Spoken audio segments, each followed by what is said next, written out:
دل اور زبان۔ کہتے ہیں جب لقمان حکیم پڑھ کر فارغ ہو چکے تو استاد نے کہا، لقمان آج ایک بکرا ذبح کر لو اور اس میں سے جو سب سے اچھی چیز سمجھو ہمارے لیے پکا لاؤ۔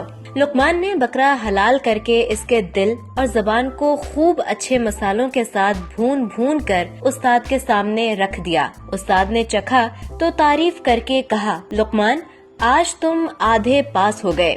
دوسرے دن استاد نے فرمایا، آج پھر ایک بکرا ذبح کر لو اور اس میں سے جو سب سے اچھی چیز اور اس میں سے جو سب سے بری چیز پاؤ وہ ہمارے لیے تیار کر لو۔ انہوں نے بکرا ذبح کر کے اب بھی پہلے دن کی طرح صرف دل اور زبان ہی کو چن لیا، مگر اب اس ترکیب سے پکایا کہ زبان میٹھی پکائی اور دل کڑوا، اور پھر دونوں کو ملا کر استاد کے سامنے لا رکھا۔ استاد نے چکھا تو بدمزہ پا کر پوچھا، لقمان آج کیا پکا لائے؟ لقمان نے عرض کی، حضور وہی دل اور زبان جو آپس میں موافق نہیں۔ استاد نے فرمایا، جاؤ اب تم بالکل پاس ہو گئے۔ حکیم لقمان نے دونوں دفعہ کیسی اچھی چیزیں چنی۔ سچ مچ ایک جیسے دل اور زبان سے بڑھ کر کوئی نعمت لطیف اور لذیذ نہیں، اور نہ ایک دوسرے سے مخالف دل اور زبان سے زیادہ کوئی چیز بری اور بدمزہ۔ جس آدمی کا دل اور زبان ایک ہو دنیا بھی اس کی عزت کرتی ہے، خدا بھی خوش ہوتا ہے، اور